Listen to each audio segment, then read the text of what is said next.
Even though it was an off-year election-wise, elections made plenty of news in 2017. First, the number of candidates running for governor grew and changed throughout the year. Ed Perlmutter and George Brockler jumped in as potential frontrunners, and by the end of the year, both were out of the race. The election in November saw Denverites approve a record bond package, and school board races attract millions of outside dollars. David, you're up first on this one. When all of the governor's race candidates started to jump in, no one really cleared the field. And maybe they weren't supposed to clear the field, but as stealing Patty's line, the clown cars for both parties are huge. They're bursting at the seams. Are you surprised there's so many people in the race and have stayed in the race throughout, well, some have dropped out, but most stayed in the race till now in the end of 2017. No, it's an open seat, and as the lottery advertising used to say, you know, convincing people to waste their money. You can't win if you don't play. And as with the lottery, you're almost certainly going to lose in the long run.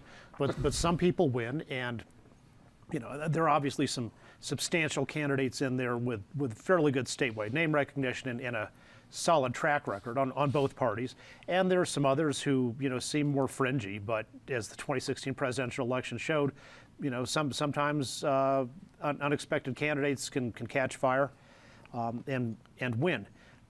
A big change from, say, when Eric masterminded Dick Lamb getting elected governor in 1974, and today is now these statewide campaigns are 2-year campaigns. It certainly wasn't always that way. Presidential campaigns didn't used to be 2-year things. One of the things that changed that was Gary Hart, who before he was elected U.S. Senator in 1974, masterminded George McGovern capturing the 1972 Democratic nomination. And part of the reason McGovern won that against a lot of odds was they started very early in 71, long before the announcement was made. And so they had out-organized the more well-known candidate, Ed Muskie, who'd been the vice presidential candidate in 68, the senator from Maine, you know, like Obama did. You organize the caucuses very well, you start early, and people have learned that lesson. You can never start too early in a race these days. Eric, we're going to save the predictions for how it's all going to turn out to next week's show. This is all about looking back at 2017. But when you look back this year, which clown car, again, stealing Patty's line, 'cause I think it's wonderful, which clown car is more noteworthy? Good question. First of all, I'd be damned if Penn is going to be the only person to flash this audience, so I'm going to flash the audience as well. We'll be sure to catch the flashing lights of the antlers are pretty awesome. Nothing does gravitas and take me seriously quite like flashing antlers. And thanks for the shout out, David. I was anything but the mastermind. I was a barely 20-year-old low-level field staffer when Dick Lamb first ran for governor. I believe he outperformed in El Paso County, didn't he? Thanks to you. I'll take that. I'll take that credit. Okay, thank you.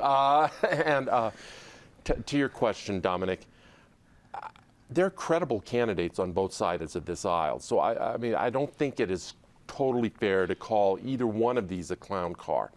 The Republican Party these days, that label more and more fits because of the inter-party nature of the warfare.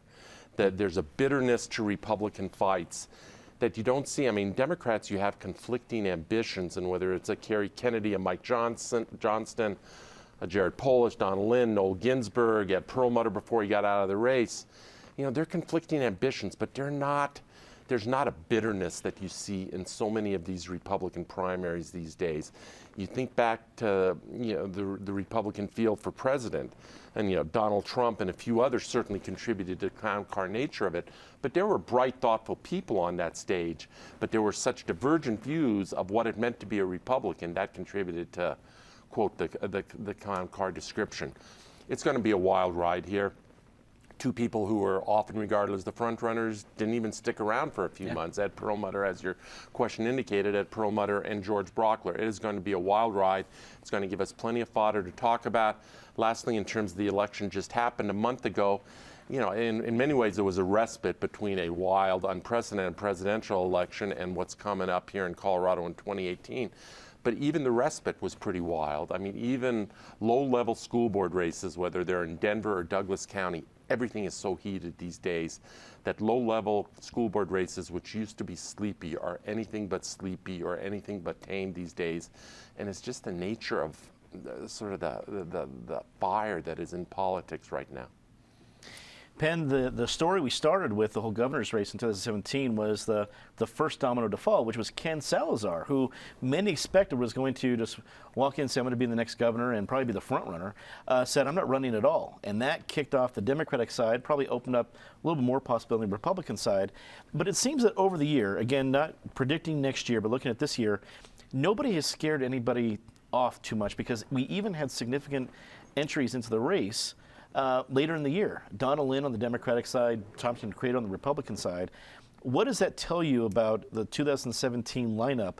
Does this feel different than other big-time statewide races? It does, and don't forget Cynthia Kaufman on the Republican side Very good also. I point. mean, you've got the current Attorney General.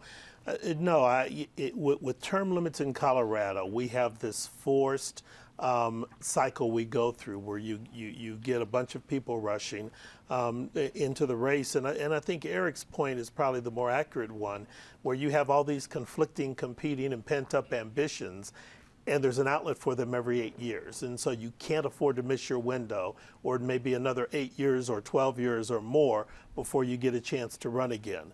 The reason we see so many candidates is, quite frankly, I think on the Democratic side, although the intra-party warfare is not as bloody and as public, there are different points of view. The Bernie folks are still sort of at odds with the establishment Democratic Party. But on the Republican side of the aisle, it's just open warfare. And Tom Tancredo signaled that before when he ran for governor as the American Constitution Party candidate, not as a Republican, but now he's back to being a Republican again and running for governor again. So the one thing that's going to be interesting is whether this off cycle, we may have seen a different constituency mobilized. When you look at the results in New Jersey and Virginia and in Washington State, where there were Democratic gains across the country, and it appears to be perhaps a more progressive voter who's been active, that may signal that maybe the Bernie forces are a little bit better organized, a little more active right now. But we're in for a wild ride. Patty, we've seen the clown cars only grow. I mean, maybe a little bit of attrition with Perlmutter and Brockler, but for every absence, I think 2 or 3 more jumped in. You were the author of the clown car analogy, so I'll hand it to you. Which is either more noteworthy or more entertaining? Well, you cannot beat the Republicans. I mean, Tom Tancredo, we just laugh when you say his name, because you think about, I mean, if he's behind the wheel, you're going to be on a wild ride, no matter what, because he doesn't care what he says. I mean, some of the others are a little more circumspect, or at least are trying to follow a specific platform, but Tom will just let it loose. So certainly the Republicans are going to be fun to watch. Interesting, Brockler, really the first one out on that, is also the first one to declare, also the first one out. Mike Johnston, who was the first in the Democratic Party, he's still holding firm and he's still raising a lot of money, but that's a tough prediction. I think what's locally really fascinating is you have lots of young people really entering the fray. Tay Anderson, who ran for the Denver School Board, didn't make it, but he is still continuing. He led the protest at Ink Coffee. You've got young people who are really interested in making a difference. It happened at the Aurora City Council. We had a 30-year-old who manages a Red Robin who got I-300 through, so we're going to be seeing trees on top of roofs in Denver, unless all the roofs are suddenly designed like this, to avoid the new ordinance. So I think people see their opportunities to make a change, and I'm glad people still want to get in and do it.